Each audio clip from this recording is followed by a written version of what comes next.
Provengo de una familia española republicana. Salimos al exilio cuando ya se pierde la guerra. Mi madre un poco antes ya estaba embarazada de mí y por eso nazco en Francia. Mi padre, que era periodista, se queda un poco tiempo más y después ya sale también a Francia y ya se une con nosotros. Ahí en Francia permanecemos únicamente 2 años y como mi padre era periodista veía que ya la situación en Europa estaba ya muy mal y que iba a empezar ahí una guerra, ya estaban todos los síntomas, Hitler en el poder, Mussolini, en fin. Y decide pues ya venirse a América. Primero llegamos a Cuba y ahí nos quedamos 3 años en el campo, que fue como mi edad de oro, porque no tenía que ir a la escuela, vivía como campesina y estaba feliz entre todos los animales y entre la naturaleza. Y esto lo he recogido en algunos de mis libros de pseudomemorias, los anteriores a este. Después llegamos a México y claro, empieza esa situación de ser diferente, de ser otra, de encajar y no encajar en los lugares, de que te vean distinto, hablas distinto, pronuncias la C, etc. Y empiezo a llevar como una doble vida, ¿no? De lo que es en la casa, que es donde es como el refugio, podemos decir y hacer todo lo que se nos ocurra. Mis padres y yo, nada más somos 3, y afuera tengo que adaptarme y aprender muchas cosas con el medio, qué palabras decir, incluso pues palabras que en España son muy naturales, pues en México no, se consideran malas palabras y entonces tengo que aprender a usar también un vocabulario y un lenguaje doble. En la casa también libre y afuera, en cuanto salgo de la casa, pues tengo que adaptarme a las características del idioma hablado en México. Entonces eso te va creando una situación que para mí fue enriquecedora, porque me permitió ir y venir, salir y entrar, como tomar papeles, como si fuera un actor representando una obra. Pero siempre tenía esa situación doble que yo creo que es la del exilio y lo iba incorporando a lo que yo iba escribiendo. Yo empecé a escribir muy chica, a los 8 años, y curiosamente mi madre guardó esos primeros cuentos míos, los tengo, con mi letra de la época. Y ya empecé a entrar al mundo era muy tremendamente lectora, como era yo sola en la casa con mis padres. A ellos también leían muchísimo, yo leía muchísimo y me la pasaba pues más que jugando con otros niños, leyendo. Y eso me dio las ganas de yo también escribir mis historias, mis propios cuentos, mis propios relatos. Y pues creo que esto también se debió a la situación del exilio, ¿no? Esta especie de encierro, pero al mismo tiempo de gran libertad.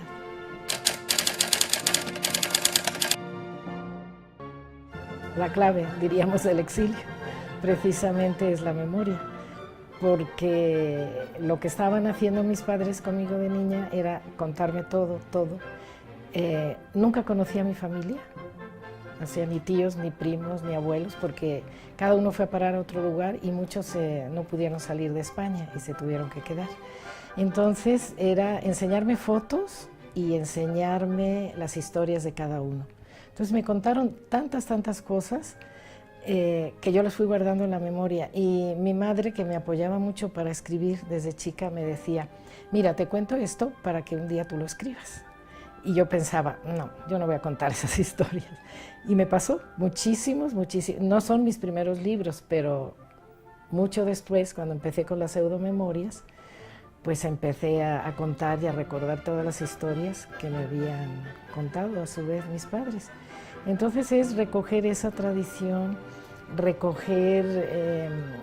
entonces de inmediato quería yo leer más sobre las cosas que me contaban de mi familia, y buscaba libros y buscaba ilustraciones de lugares de España. Entonces es un proceso muy bonito de estar buscando en la memoria los recuerdos más antiguos, ¿no? Y después, claro, pasarlos a la palabra escrita.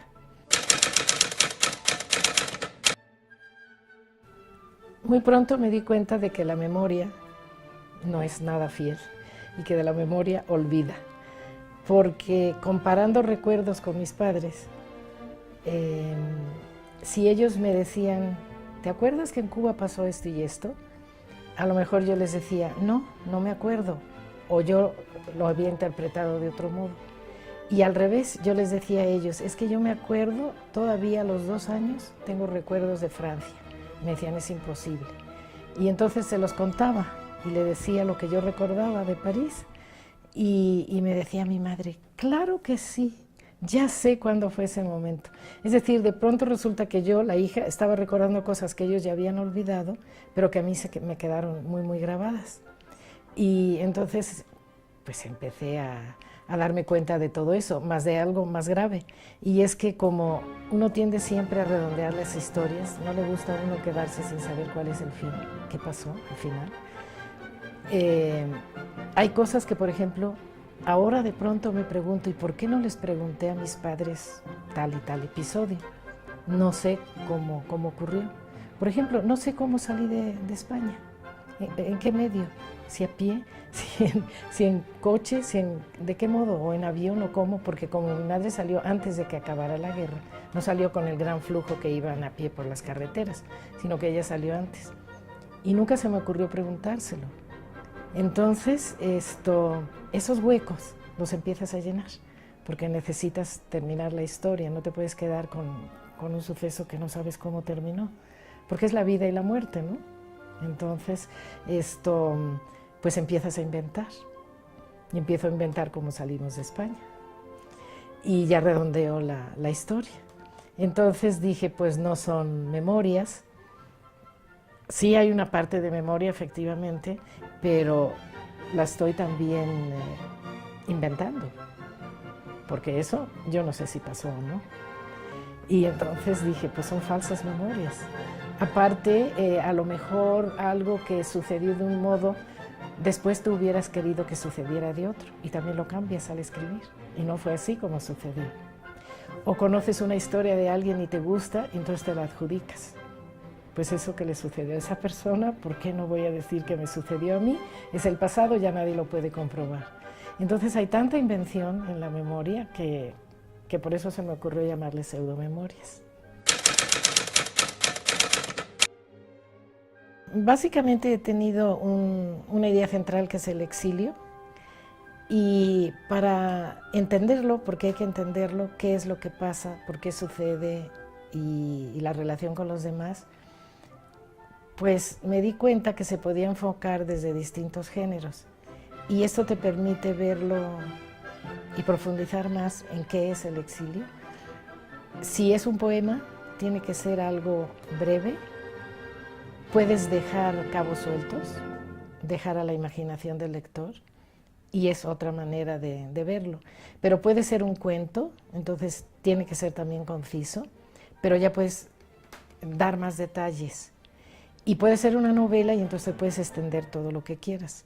Y dentro de la novela, pues yo nunca hago novelas clásicas ni a la moda, entonces meto todas estas posibilidades. Hay partes de poesía, hay partes de ensayo, hay partes narrativas.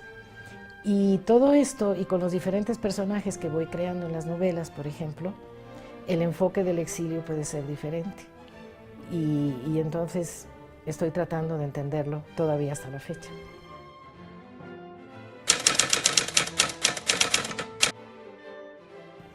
Bueno, esta novela especialmente tiene una historia que se podría hacer una novela de la historia de esta novela, porque todas mis otras obras se iban publicando más o menos en orden cronológico, según las iba escribiendo, se iban publicando, aunque fueran distintos géneros, pero iban saliendo.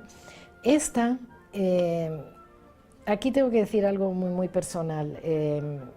Me ocurrió que se me declaró una enfermedad, que es la esclerosis sistémica progresiva, en la cual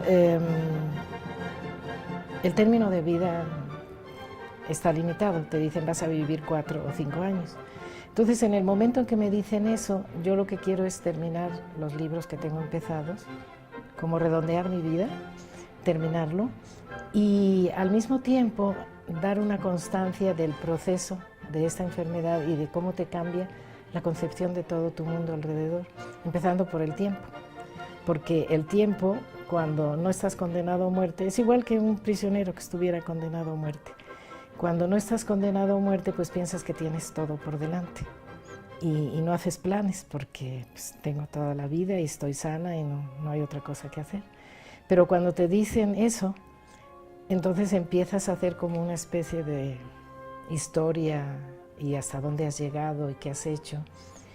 Y dije, lo que yo quería era que me diera tiempo de terminar esta novela. Y iba escribiendo todo según sucedía, los síntomas, etc.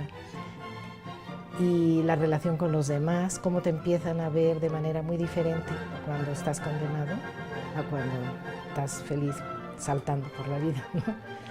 Y todo esto es lo que yo quería recoger, porque al mismo tiempo me di cuenta, yo le tenía mucho miedo a la muerte, porque desde el hecho de la guerra en España, de un hermano mío que murió trágicamente en Francia, y yo tenía siempre desde pequeña la idea de la muerte también muy fija. Entonces, cuando ya la veo tan cerca, y todo lo que va cambiando en relación con los demás, pues quiero exponerlo. Y entonces escribo esta novela, y lo que yo decía era que me dé tiempo de terminarla. Y bueno, la termino. El proceso de la enfermedad fue muy extraño porque lo superé. Fue de los pocos casos, incluso hasta creo que se escribió la historia clínica en el hospital de nutrición de mi caso, de que sobreviví, porque de esto ya hace más de 30 años. Entonces no me morí, como ven ustedes. Y entonces la novela quedó terminada por la década de los 80 más o menos. La enfermedad empezó en 1980, hacia 1982 más o menos yo terminé esta novela.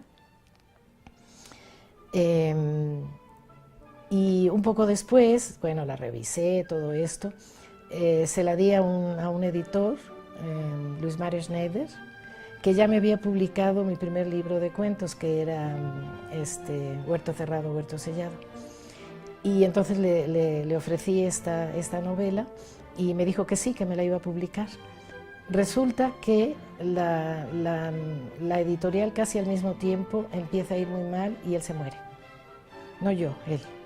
Entonces son cosas extrañísimas.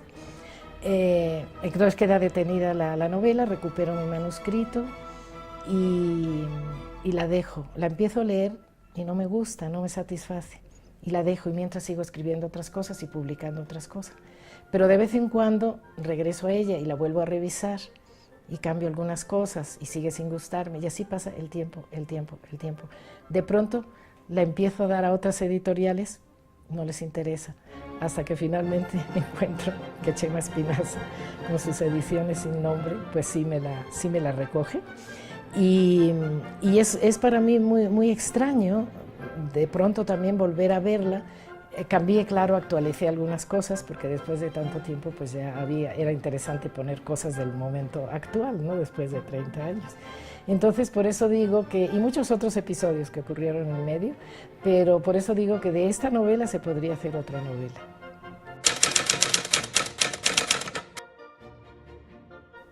A Alberto, mi marido, y a mis niños cuando eran chicos, nos gustaba mucho recorrer todo el país y siempre que teníamos unos días libres, pues nos íbamos a conocer diferentes partes.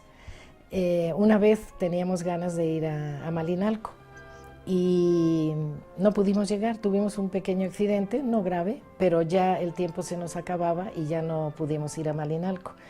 Pero se nos quedó siempre la idea de que queríamos ir a Malinalco. Entonces me ocurre en este periodo lo de mi enfermedad y yo estuve 7 años en cama sin poder moverme prácticamente. Entonces ya no podía yo viajar ni hacer nada. Pero siempre decíamos, bueno, cuando estés mejor, a ver si vamos a Malinalco. Y siempre quedaba esa idea ahí detrás. Un día quien sí pudo ir fue Alberto, mi marido, pero yo no podía todavía. Y empecé a leer muchas cosas sobre Malinalco y se me quedó como un deseo que nunca se va a cumplir, pero que está muy vivo y que te da ánimos también, que te da esperanzas. Y el hecho es que hasta la fecha no pude ir a Malinalco, pero sí fui en el libro, escribiendo el libro, de eso sirve también escribir, de cumplir tus deseos, de aquello que no puedes hacer, entonces en el libro sí lo puede hacer tu protagonista, o lo que no te atreves a hacer, o lo que quisieras, o lo que sería imposible. Entonces, yo quería dejar, además sonoramente, fonéticamente es muy bonito, ¿no? Malinalco, suena, tiene un gran ritmo poético. Y hacia, porque nunca se cumplió el deseo. Pero es también hacia Malinalco, hay una parte mística en este libro. Es también como ir a un territorio sagrado, como ir a un lugar donde las condiciones son diferentes al resto de la ciudad, al resto de los lugares que conocemos. Y la idea de hacia es también una idea de dirección, pero no cumplida. Entonces eso también me atraía mucho. Y pensar que ese es un lugar donde coincidían, diríamos, las fuerzas, donde es un lugar sagrado para los nahuas, donde estaban los caballeros águila, recibiendo su entrenamiento guerrero, pero al mismo tiempo religioso. Entonces era una lucha, por un lado, la guerra, claro, me recordaba la guerra civil española, y por otro lado la parte mística, ¿no? de unir ambas tendencias. Y por eso también hice una especie de sincretismo, porque el libro está dividido en las 3 vías místicas, que son la purgativa, la iluminativa y la unitiva. Pero es una mística también muy sui generis, es una mística que no se refiere al sentimiento religioso, porque yo no soy creyente, pero la poesía de los místicos, San Juan de la Cruz, Santa Teresa, o de los místicos judíos, Ibn Gabirol, Yehuda Halevi, o de los cabalistas, me atrae muchísimo. Y esa es otra parte de mis inclinaciones como escritora, pero curiosa e interesantemente no desde el punto de vista religioso. Es algo muy difícil que yo misma no sé cómo explicarlo, porque soy atea, pero la poesía mística y la existencia de los místicos la comprendo. Yo puedo comprender qué es la revelación para Santa Teresa, pero lo veo totalmente desde fuera.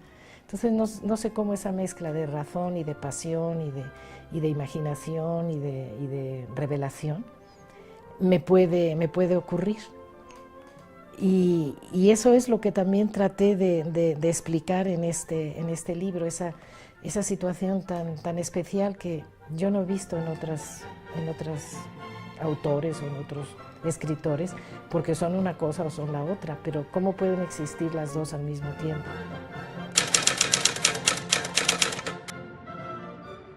En esta novela o pseudomemorias están entrando muchos elementos que tienen que hacer una conjunción. Es como un gran universo en el que estuvieran la luna, el sol, los planetas, todo girando, todo encajando uno en otro. Hay un poema de Góngora que me gusta mucho, que es precisamente la fábula de Acis y Galatea y Polifemo. Y como es la historia porque este libro también está basado en una concepción muy especial del amor, ¿no? El amor con la muerte. Y en el caso de la fábula de Acis y Galatea, esto es lo que está ocurriendo, porque ellos se aman, pero Polifemo también queda enamorado de Galatea, pero quiere destruirlo a él, para él tener el lugar. Lo que ocurre con Polifemo es que pues, a los dos los destruye.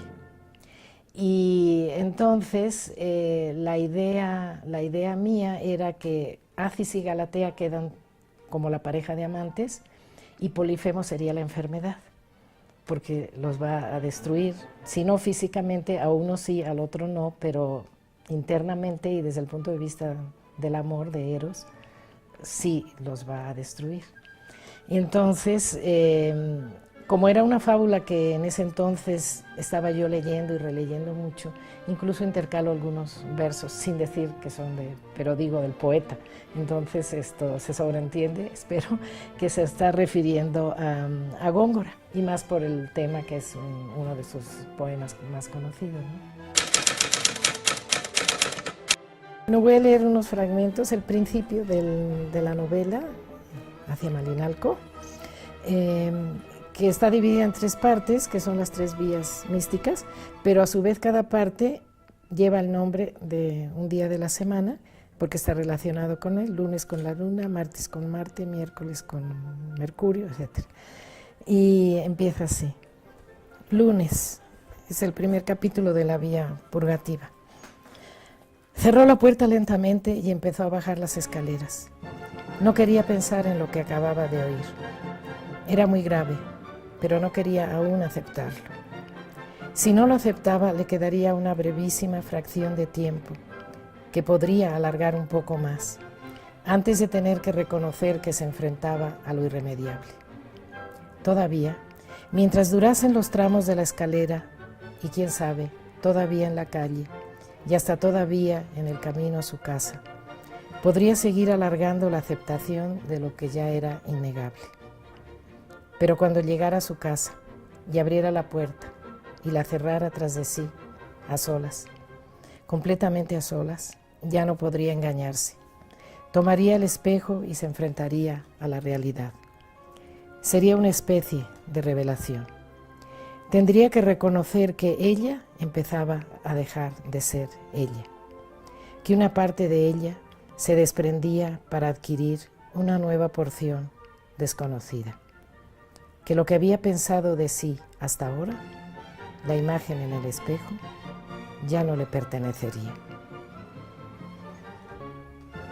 En el trayecto a su casa, no muy largo, por Félix Cuevas hacia el sur de Insurgentes y luego al poniente, por Actipa, hasta la calle de Cádiz, iba descubriendo la presencia de los fragmentos, lo abandonado, lo roto, lo inservible, lo desprendido, lo olvidado, las muestras de la ciudad que se pisan con descuido. El papel arrugado, la hoja seca, la flor aplastada, pero también la verde planta, el rastro del caracol, la hormiga que se escapa. Toda fragmentación destacaba en forma más precisa, brillante, exacta. Tan fuerte era la sensación de luz que apartaba la vista y cerraba los ojos, tan nítidos los colores que se sentía herida, tan elevados los sonidos que el eco interno parecía no apagarse nunca.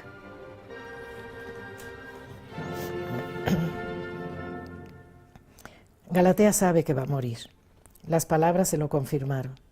La enfermedad es invencible, sin piedad, término exacto. No hay nada que hacer, salvo mucho, todo. Ante la brevedad poseerá la eternidad. Conociendo cuán poco es el tiempo, se le extenderá infinitamente. Ahora Galatea puede dormir, puede amar, puede acabar su obra. Está cansada, no puede dar un paso más. Todo su cuerpo es una infinidad de puntos de dolor y de fatiga extrema. Lo único que quisiera es dormir, dormir, dormir.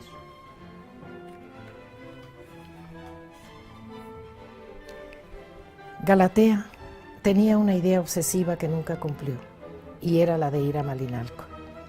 Si ahora, enferma, aún tenía fuerzas, era su oportunidad. Era su oportunidad para acumular visiones de último momento. Malinalco sería el lugar escogido, lugar sagrado, en lo alto de la pirámide. Lo bueno de una muerte con plazo inmediato es que se puede dejar todo muy bien ordenado.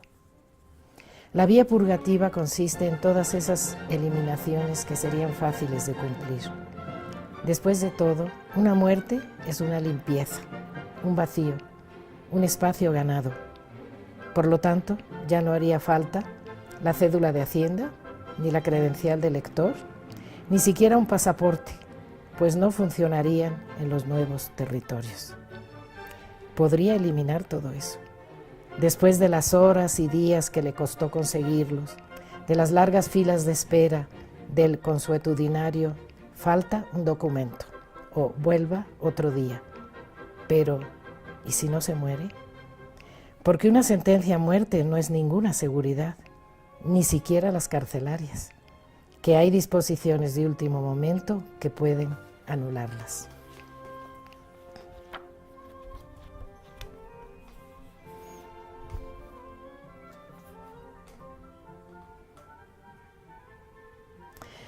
Hoy Galatea no pintará, se entregará al amor de Acis.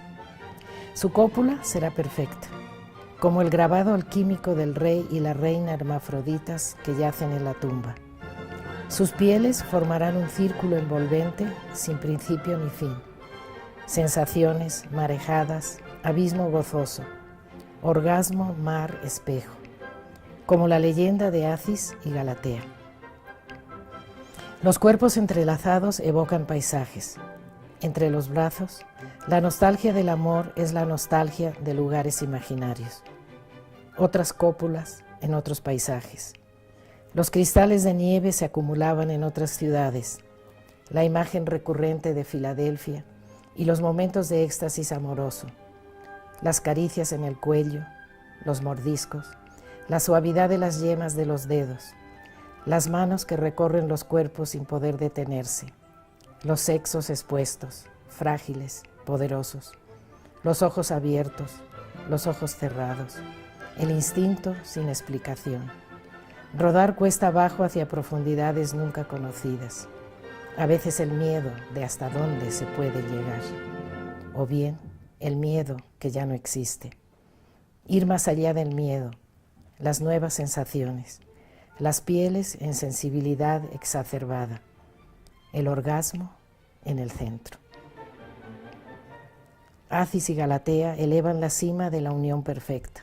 En el círculo, dos figuras son una, en el centro, siempre en el centro.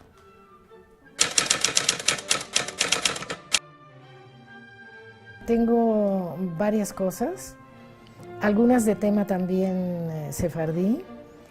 Y lo que pasa es que me gusta llevar, me ocurren varias ideas al mismo tiempo y puedo estar escribiendo varios libros al mismo tiempo, un poquito uno, otro y así hasta que los voy terminando.